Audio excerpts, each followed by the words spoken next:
Welcome everyone. Thank you for joining us today. Special thank you to Gemma, Bullivant as well for generously sharing your time and expertise. For those that I haven't met, I am Lucy Bills. I lead the Reward and People Analytics practice at Catalyst Partners, which is an HR search and recruitment firm with offices in London, New York and Charlotte. Catalyst was established in May 2024 following a spin out from Dartmouth Partners. We're proud to be part of the Kernel Group, which also includes Pure Search. I'm delighted to be joined by Gemma today to explore a topic that has been front and centre for many HR and reward professionals this year, which is the EU Pay Transparency Directive. And Gemma brings a wealth of experience across both HR and reward. So I'm very much looking forward to hearing all of your insights. Before we dive in, just a couple of housekeeping notes from me. Firstly, thank you so much to everyone who submitted questions during the registration. Gemma has incorporated many of these into her presentation, but if anything remains unclear or sparks further curiosity, please do use the chat box to post your questions. We've also set aside some time for Q&A at the end of the session, and I'll be monitoring the Q&A box throughout. You can make use of the upvote feature to highlight questions that are particularly relevant or interesting. So we will then prioritise those during the Q&A at the end. And finally, if we're unable to address all of the questions during the session, we'll follow up with a summary document covering any outstanding queries. So Gemma, over to you. Thank you, and thanks to everyone for giving your time to this session. I think, just to build on what Lucy said, we will be sharing out some information after this session. I'm often asked if the slides are available. You'll probably see as we go through, the slides are intentionally a little text light, but I do have a guide to share with you. So there'll be a link to when we follow up with you afterwards. So hopefully my screen. Lucy, could I get a thumbs up from you? Yep. Perfect. Yeah, I can do that. Super. So there's a picture of my guide, but we'll send you the information as after the session. A bit about me. My background is actually generalist HR, but I specialised in reward during that journey, and that generalist context is particularly useful in this particular topic, because I'm sure many of you who have already had a bit of a look at what the EU Pay Transparency Directive involves will have noticed that it spreads far and wide across not just the reward area but other areas of HR. So we'll go into that in a little more detail.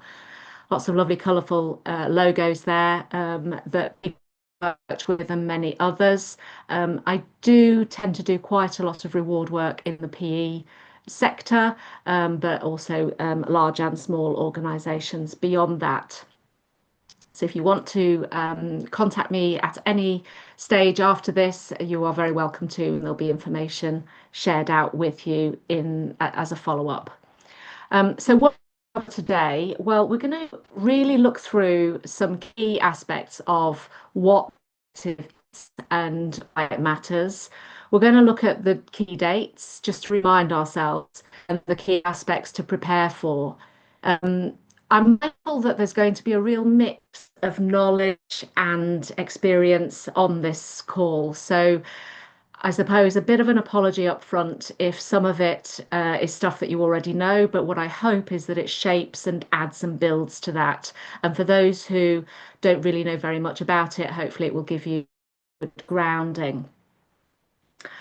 There's a lot in the legislation. So what I've done is I've drawn out some key aspects to prepare for, and then I've done what I think is a straightforward way of describing how best we can prepare for it and some next steps.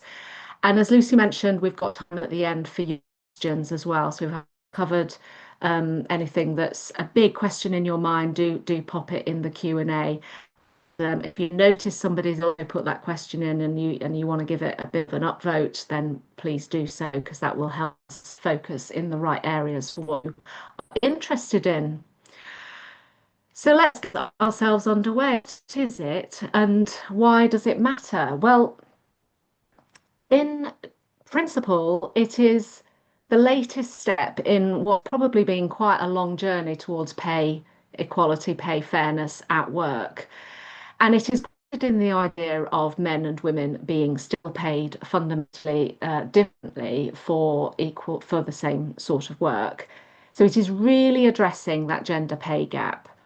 It doesn't address any other inequities per se. It is grounded simply in that stubborn gender pay gap that exists despite existing legislation to help move that forward. And all the different countries that are under the legislation have all got some existing legislation, whether detailed, robust, or otherwise. And this is really there designed to help shift that stubborn pay gap that still exists. Um, there are probably three key principles that I would call out that make this a bit different to what we've currently got. The first, unsurprisingly, is transparency. So there will be an expectation for much more openness of anything to do with pay, and we'll go into what that involves in a bit more detail. The second principle that I think is important is proactivity. And this is all around what's known as the burden of proof.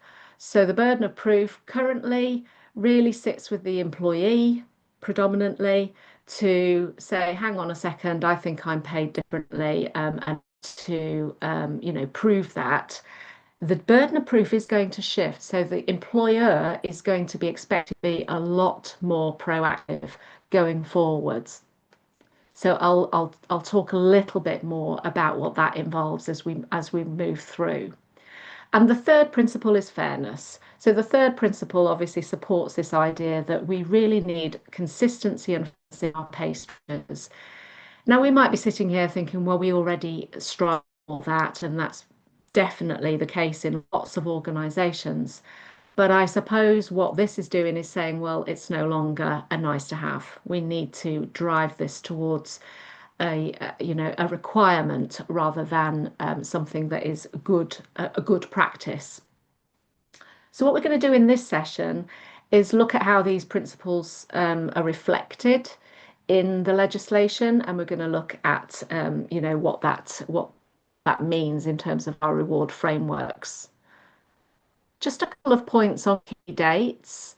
So that date there in red, that's the deadline for all the EU member states to have full compliance in place in their own respective national legislation.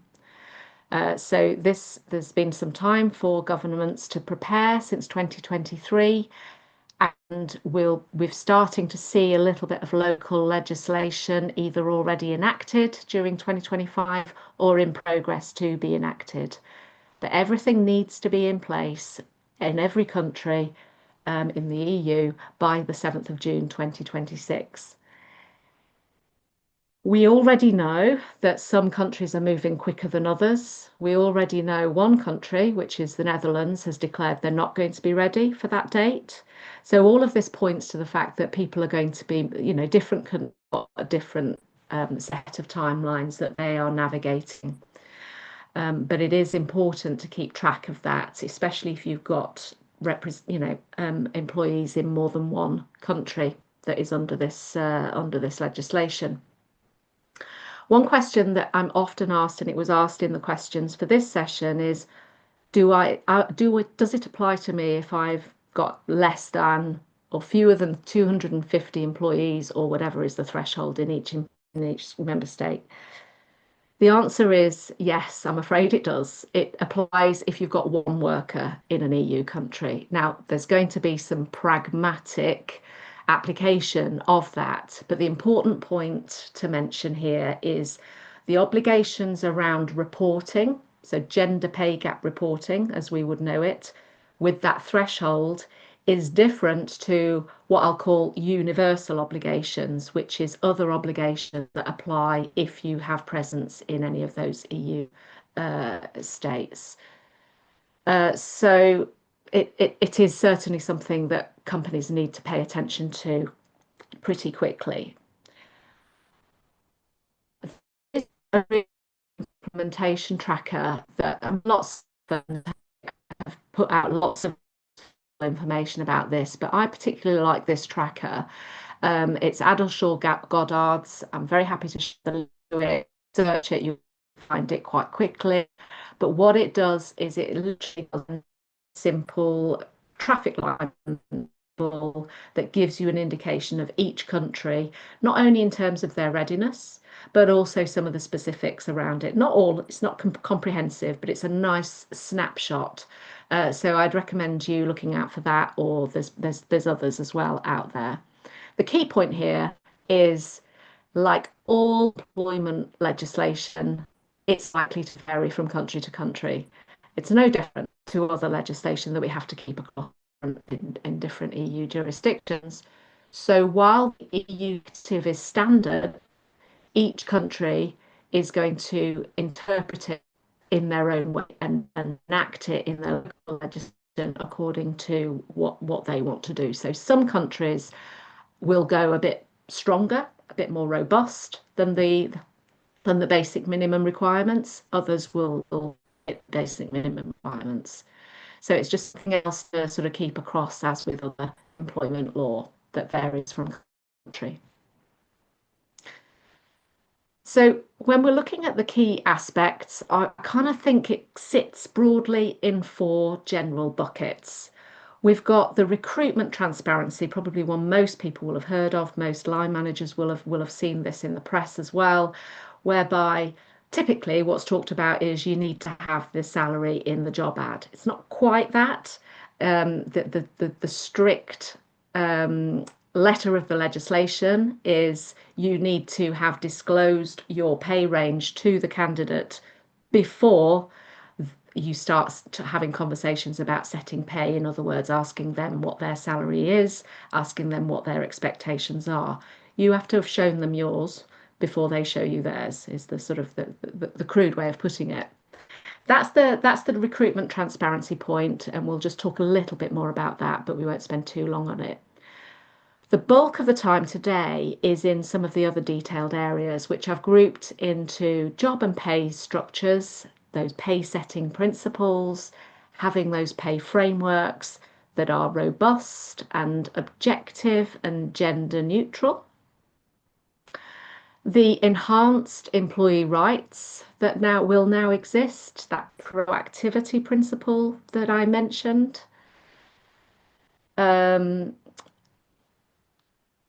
And a really clear set of, I guess a really clear indication of what employees have a right to see going forwards. And so that links obviously to comms. The fourth area is all around data reporting and analytics. The key thing is obviously some enhanced reporting requirements. So gender pay gap reporting clearly continues, but it's actually there's going to be more detail needed in those reports. So it stands to reason there's going to need to be some high quality data systems to help this. You can do it without high quality data systems, but it's going to be really hard work. So we'll talk a little bit more about that. So let's start then with recruitment transparency. I've mentioned most of the key points already, but just to reiterate, those pay levels or pay ranges need to be declared up front. Most employers are probably going to put that in the ads, but if that's not possible, then certainly you need to have a mechanism for enabling your hiring managers and your recruitment teams to be able to talk about a pay range before setting pay for a job offer. That means, of course, we know as reward professionals that pay should be set on the value of the role and not the candidate history. And as I mentioned, that's because we're trying to shift this stubborn gender pay gap. So if women are typically paid less than men, then that's just perpetuated each time a job offer is based on the salary that is declared as their either expectation or existing salary. So that is fundamentally the reason why. It makes perfect sense. And that's why This is part of the legislation. So as I said, we can't, before disclosing the range, ask about current or past salary or pay expectations, but discussions can happen once the range has been declared. So it's not to say you can't ask people, but you just have to do it in the right order. It has to be clear that the job offer, the pay that's been set, is based on something that you believe is the right for that role, rather than because that person is currently on less. So that's the first one. I don't think I need to go into that one in any more detail. It's probably quite straightforward. The one thing to say about it, of course, is that when I've been working with clients so far on this is, of course, in order for us to be able to do that, we have to have really clear, robust pay structures and job structures. So that takes us neatly on to the second point. So there is now an obligation to have clear, objective, gender neutral criteria that supports how we organise our roles, so the job architecture, and therefore how salary is set, and therefore how pay decisions are made. So whether that is pay rises, pay progression, whether that's promotions, there need to be some really clear principles in place. They need to be documented, they need to be communicated. So that principle of proactivity applies. There needs to be something that helps to explain clearly how pay is set. It needs to go beyond broad statements like merit-based, performance-related, and those sorts of statements. There needs to be a bit more clarity around how pay is set going forwards. This is a big shift for a lot of leaders and businesses.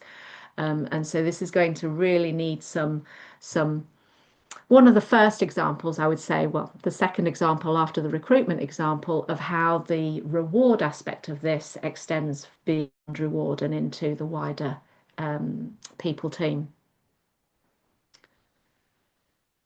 So what it's going to do is it's going to really give us this impetus to figure out how we define the differences between different roles. So job leveling is going to be critical to this.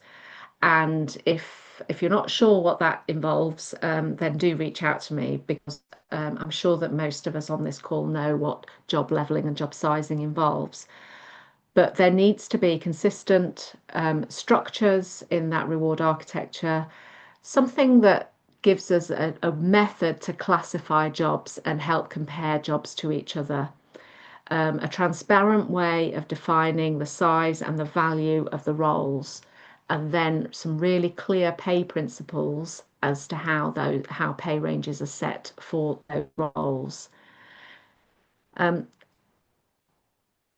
The reason I've got clear benefits up on the screen at the moment is that this is a really tough pill for a lot of businesses to swallow. I think it's a lot of work. I often equate job sizing and job architecture to getting a room ready for decorating. It's a really, really boring, laborious, detailed task.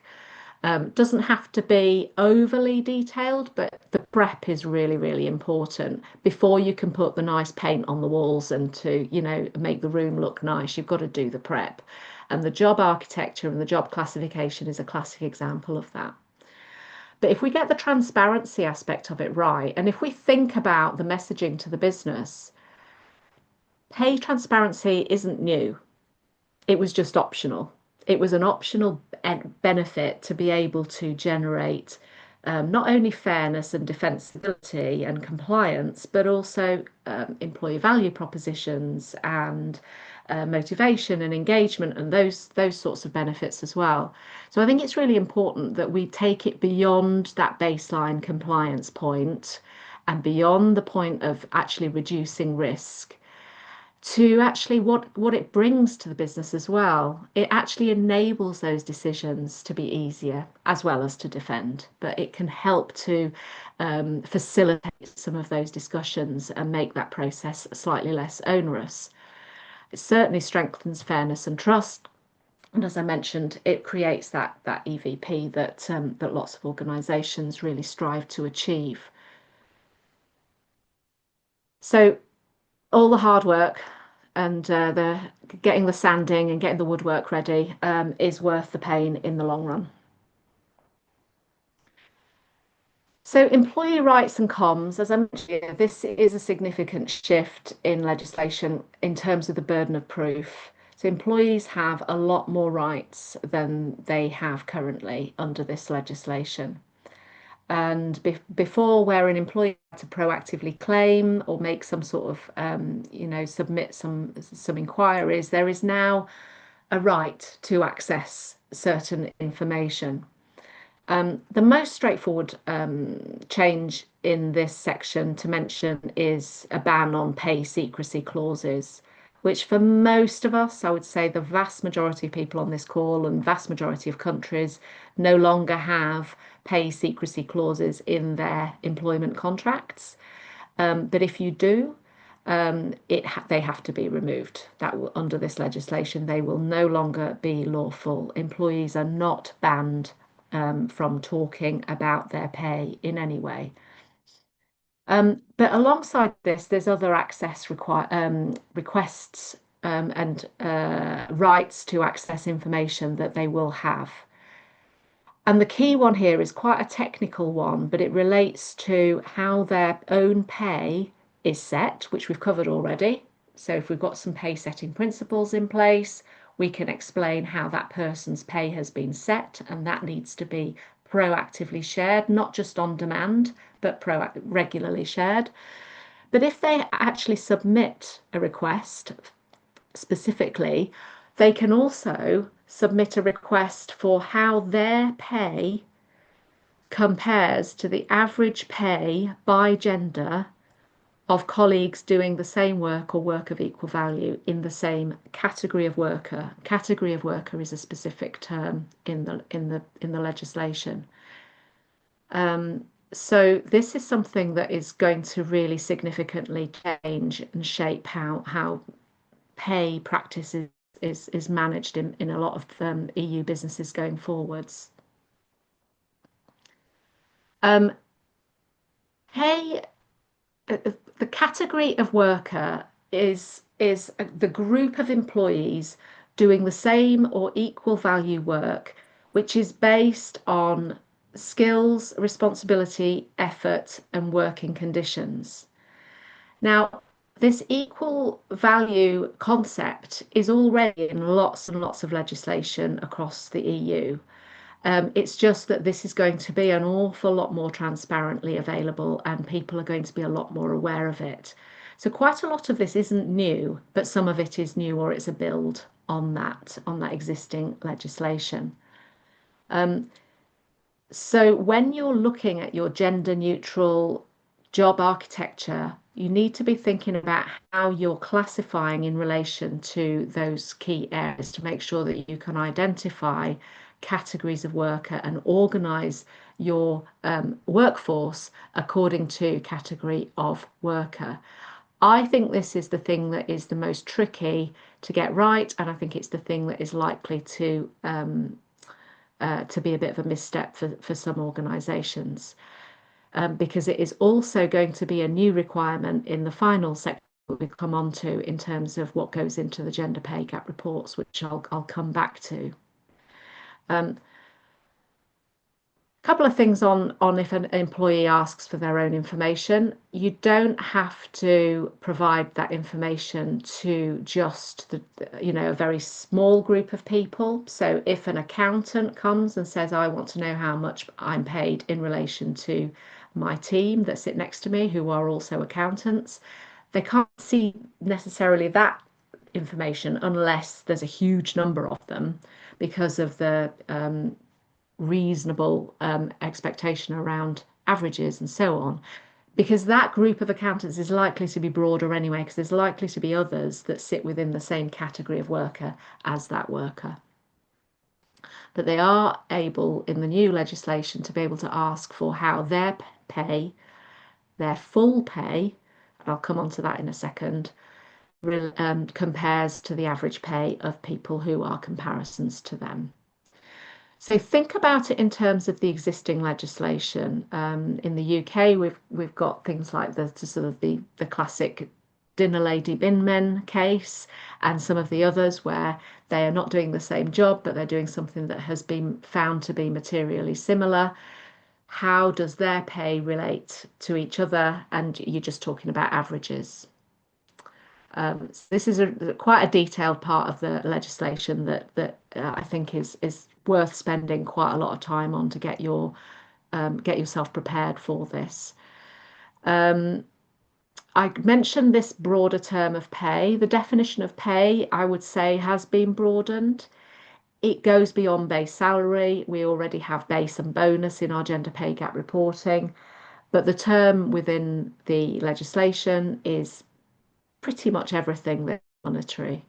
So allowances, overtime, benefit equity, share options, sign-on bonuses, and so on, all have to be captured. We had some questions about sign-on bonuses, and yes, they constitute pay. So it's worth making sure that these are done in the right way, making sure that there is a sensible and defensible argument or explanation as to why that particular allowance has been offered.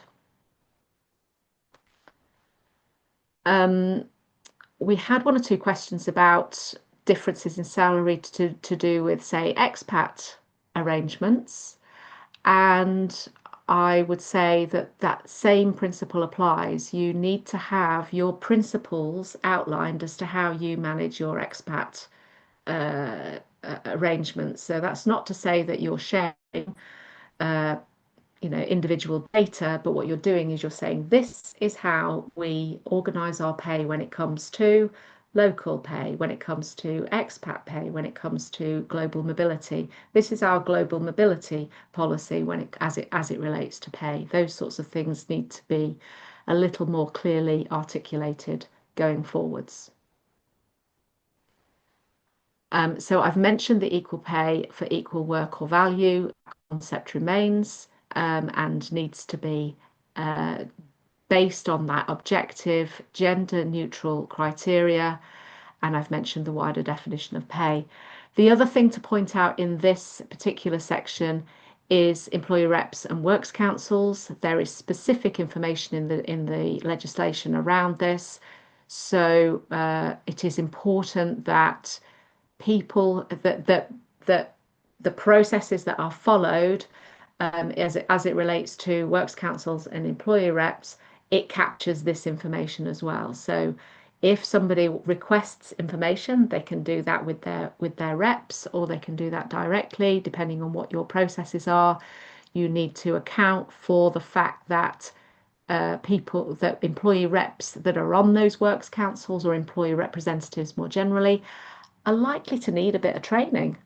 If they are expected to represent the employees in the context of their role, they might not know what average pay is, what the difference is between median and mean, how to accommodate the differences in the different parts of their pay packet.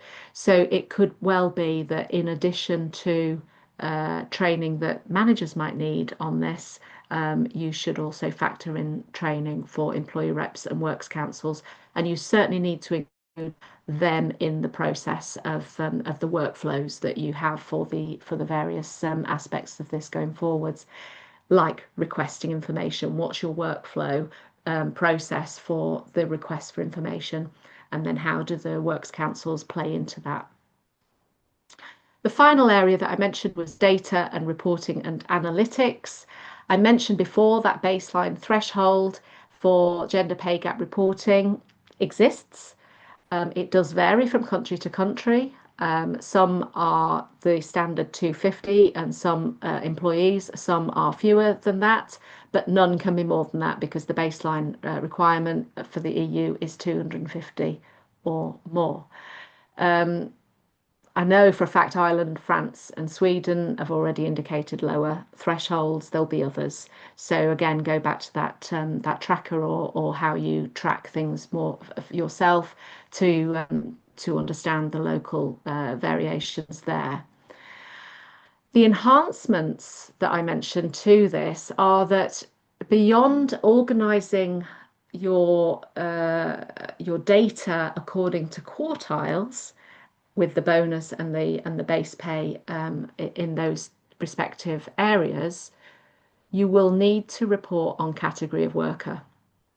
So by the following year, so remembering that it's enacted on in 2026, by 2027, you'll need to be in a position to report on pay gaps by category of worker. It's going to need to include a broader definition of pay, as I mentioned, so it's going to include more information than simply base pay and bonus pay. And the thing that I've kept up my sleeve, the nice, lovely, juicy new entry to the whole legislative framework, is something called joint pay assessments. And what this is that in that category of worker reporting, wherever there's a 5% or more gap, it will trigger the requirement for a joint pay assessment. Think of that a little bit like a mini equal pay audit. There needs to be a rigorous review of why 5% or more gap exists and a rigorous plan to address that gap. And this is a really key part of all of this, which is why the robust data and robust systems is critical in all of this. And it's also why getting your category of worker classifications and why you're grouping the different roles together is so crucial, because there isn't a predefined version of that. It is, somewhat open to interpretation. And of course, because this is new legislation, this is a bit untested as to what does stand up and what doesn't stand up at this point in time. What we do have is, as well as the principles and really thinking about what would be constituted fair and robust and so on, is existing case law on equal pay for equal value type work that might help inform what does and doesn't constitute an equivalent category of worker in each level. So remember that 5% trigger is about category of worker. It isn't about your overarching number. It is about category of worker. And where joint pay assessments exist within organisations that have employee reps or works councils, that loops in that whole workflow process that would involve a works council as well. So that's where your workflow needs to be mapped out in terms of how you would address not just a request for information, but where a joint pay assessment might be triggered. Slightly more robust wording around what you need to do with, what you intend to do with the gaps. So previous legislation has said a bit of a strategic plan and a roadmap to address it is what's needed in your report, and it's published. There's indication in how it's worded that needs to be a little more robust, but I won't go into the detail on that because that's probably something to interpret on a case by case. So they're the main buckets of areas, if you like. So what I've attempted to do is just summarize them in some building blocks to just help organize thinking as to how best to address this and what to focus on. So as I mentioned, we really do need that job architecture, that structured job leveling, that DIY preparation for the room before the paint goes on is key, because without that, it just doesn't have the same kind of robustness that sits underneath it. So thinking about how that's objective, uh, gender neutral, thinking about that skills, effort, responsibility, working conditions, those components, thinking about whether you use proprietary job architecture or whether you use something you use yourself. There's no right answer to that. We had one or two questions about what's considered robust. I think the answer to that is that you need to consider what level of robustness you need for sort of the relevance of your organization, because ultimately I can't say, well, they're better than them. I think you need to put that into your analysis as to what you think fits the criteria. My kind of high level advice is that the big established providers do already have very robust architecture, have already been thinking about gender neutral criteria, because let's not forget, this isn't new. This is, we've had equal pay for equal value, and the Equal Pay Act has been in the UK for decades, and similar has been in place in other countries for quite a long time. So we already have the concept of gender neutral objective criteria. It's just that not everyone has used it. So what we now need is to actually apply it. So most of the systems that are out there, so long as they tick those boxes, are likely to be fine to use. Then you need to overlay how you organize your pay, whether that's pay bands, whether that's a bigger pay structure according to that job architecture. Ideally in a way that you can publish, and in a way that can then connect with how you organize some of the other ways, categories of workers, or whether it's to do with job families. There's no definition as to how to do it. It just needs to be done in accordance to the principles that I've explained already.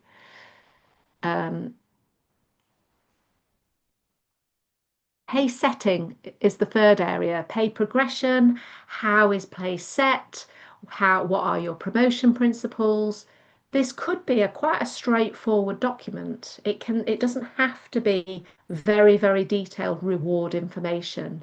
In fact, it needs to be what the legislation describes, I think, as something like accessible, or certainly in language that people are expected to understand.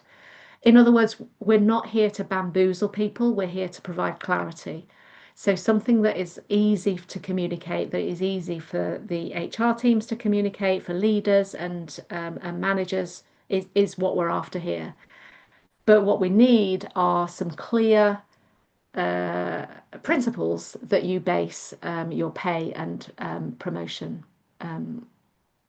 decisions on.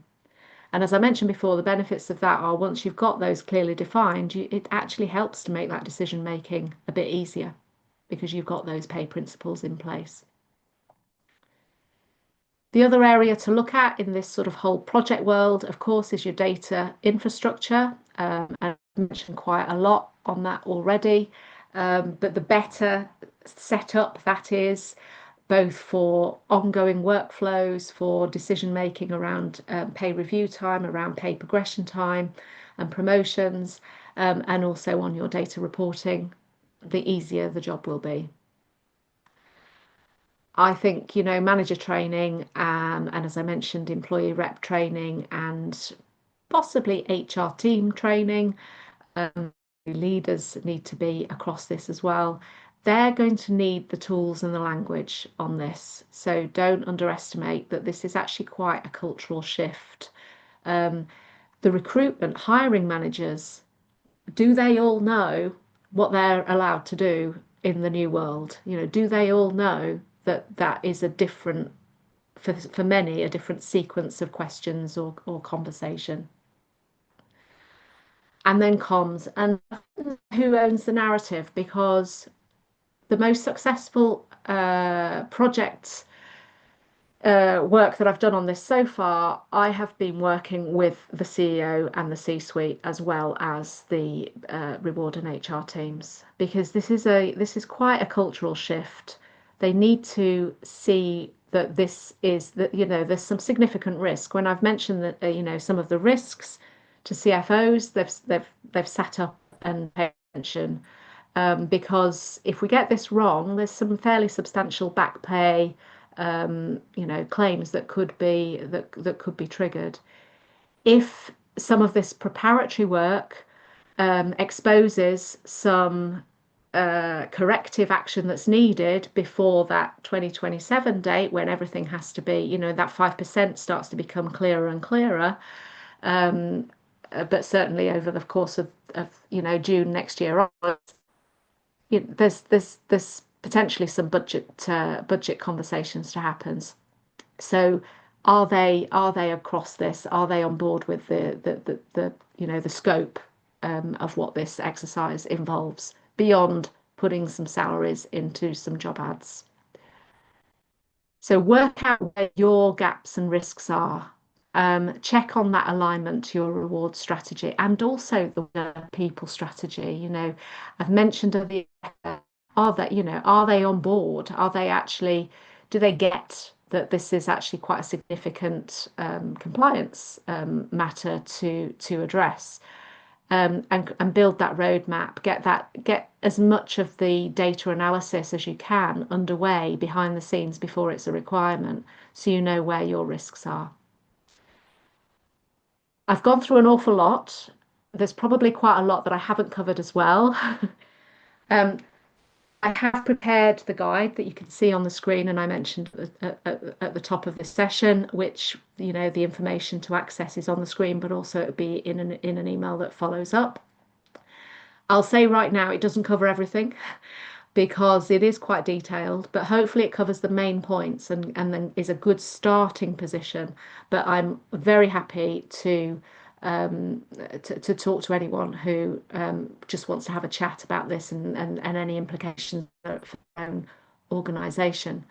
I'm going to stop sharing my screen now, and we'll just turn to some of the questions, and Lucy will kind of talk us through some of the ones that have been upvoted. Thank you, Gemma. Very helpful. Um, we've had we've had 13 questions. I think some of them have been answered, but given we've got time, I'm going to go through them because I think that's probably the easiest way. Um, can we still ask current pay to candidates, or is it becoming forbidden, like in the USA? Well, like I said, you can ask for their current pay, but only once you've declared what your pay range is for the role, number one. And then number two, just be really careful when you're asking that question. Why are you asking it? What relevance is it? Because there should be some criteria that you have already decided that is relevant to how you decide to set that pay for that particular individual. For example, the pay range for this particular role starts here, finishes here, there's a midpoint, and we have that pay range based on relative skills and experience as it relates to this role. And based on our discussions and your experience, we put you here. So in a way, there's a kind of, what do you need to know their pay range for, other than maybe we're thinking that we're under egging this for you, which might be an argument. But I would be first and foremost knowing what the correct offer, according to your pay principles, it should be for that particular person in that particular role. Thank you. Um, what about disclosures which will definitively reveal the pay of a single person? So let's say you've got female A, location B, team C, level D. Is there the ability to aggregate in certain instances to avoid disclosing one person's pay? Yes, it's got to be average pay. I don't believe the legislation actually articulates a set number of people where that's anonymized. So you might set those rules yourself that says, look, below a certain threshold, we don't disclose because it reveals too much information. This is the reason why. So this legislation in no way requires you to be transparent about individual pay. Okay, thank you. The next one I think was answered when you were talking about disclosing pay range. That's a combination of fixed and variable. It is, yeah. Yeah. For organisations that use broad bands, so example is plus or minus 40% of midpoint, do you have to disclose the entire range? Or if you have a target higher rate, example plus or minus 10% of the range midpoint, can you disclose the target higher rate? Um, just trying to hold all of that in my head. Organisations that use broadbands, do you have to disclose the entire range, or if you have a target higher? Um, you can absolutely say within a broad band what your target hire rate is. So without referring to percentages, if you have certain bands and they are pretty broad and you don't want to put that breadth in the job ad or in the job discussion, you absolutely can do that. Uh, it raises an interesting question as to the width of the band, especially in job ads, because there's been a little bit of fast and loose Wild West activity in some of the states in the US where lots of adverts have gone up with huge pay width, which has not been particularly positively received. It's not in the spirit of what this is there to do. So you can't advertise. It's just as bad to advertise a pay range that says, well, we'll pay between 50 and 200,000 as it is to say we'll pay, a smaller proportion of an existing pay band. Yeah.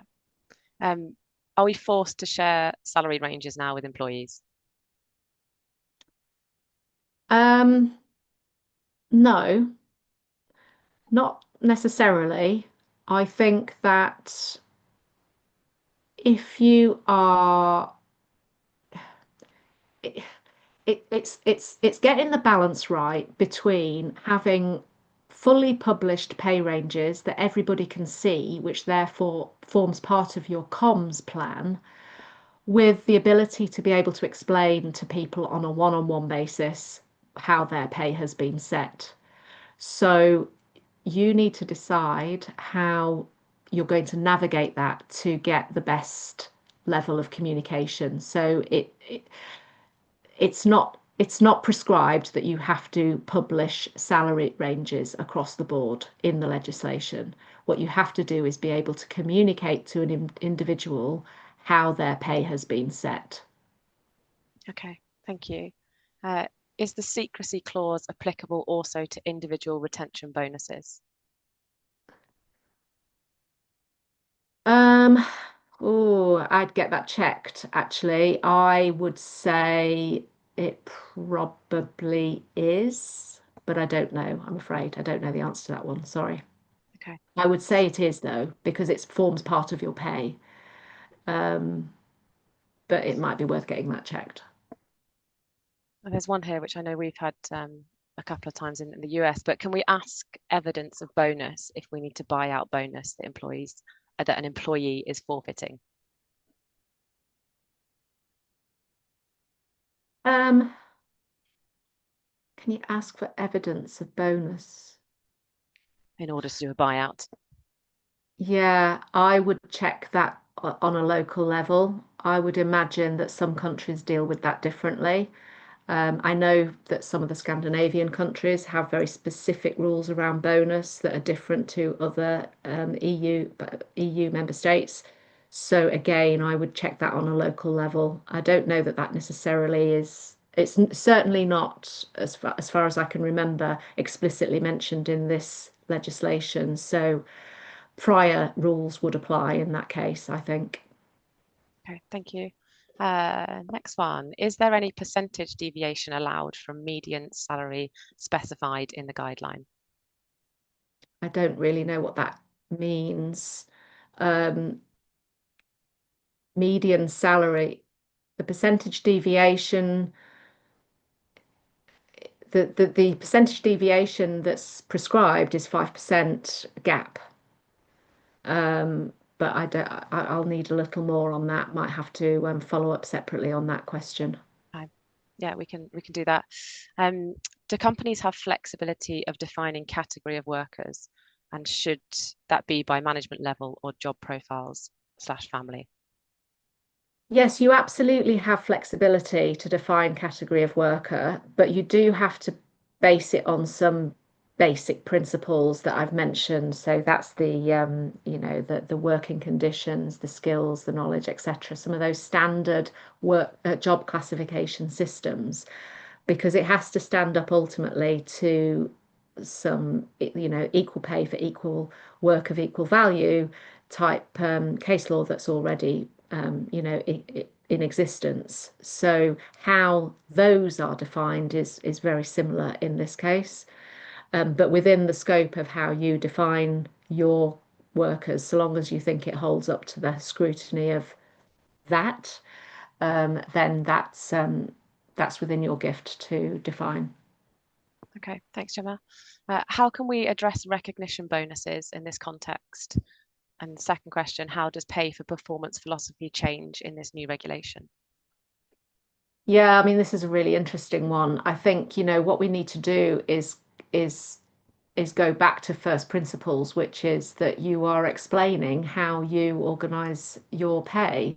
So if you pay recognition bonuses, is it based on some principles that you can share, and that recognition, in this particular year or quarter or month, this payment has been made on the basis of this set of criteria. So in many ways, if you think about it, that should be something that you have anyway to make sure that it's fair.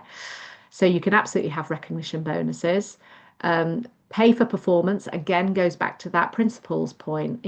I think that none of this legislation should change the idea that you might pay people on different points on a range based on particular criteria that you define. The key thing in this legislation is that you A need to define it and B need to be able to explain it. But beyond that, you can actually pay people at different points based on performance, so long as you can define what that performance metric is based on. Yeah. Are there mechanisms within the directive or local legislation that provide for organisations in a state of flux? So the example here is M&A, harmonisation in process, etc. Hmm, not aware of any, I'm afraid. But that might be one to take advice on during that harmonisation with the respective teams, just to see what can be done. Okay. Um, it Are could there, be that in some countries have it mentioned and others don't. I can't remember reading that in the overarching directive, the EU. okay. Are the UK and Switzerland excluded from all of this? Yes, yes, yes. Just remember that there'll be a ripple effect. Yeah. So if you um, either have footprints in more than one country, then how do you manage that if you're going to deal with certain sections of your employee population differently? Number one. And then number two, we know that there's already a ripple effect in the UK of people expecting greater transparency, and if there are competitors in your space that are operating more transparently, doing things in a different way, you might want to up your game to be alongside those competitors, even though it's not legally essential. Thank you. This one's had a couple of likes. So, um, in case an organisation has few levels across the hierarchy, it generally means that people spend a longer time at each level. Does the new legislation mean that two people at the same level but with different level of experiences or performance levels need to have similar salaries, or is an organisation still allowed to have a range for that level? Say, for example, 80 to 120%. Yeah, you can Yeah. still have a range for that level. You just have to be clear how you've established that. And so it comes back to your pay principles and how you design your pay system so that you can explain it if it's challenged. And so you can explain it. I didn't mention it in the main presentation, but there is that proactivity principle means that there is a requirement to be a little bit more proactive about communicating this stuff and not just waiting to be asked. So there's going to be, in the comms work, you just need to think about how you communicate that, not going into loads of detail, not bamboozling people with lots of reward stuff, but just more generally, this is how we set pay. These are the principles we use. Okay, thank you. I'm conscious of time, but we've got a few more questions, so I'll keep going, and then as said, any Yeah. unanswered, we will follow up with. But what information absolutely has to be shared in the right to information report? The right to it. Um,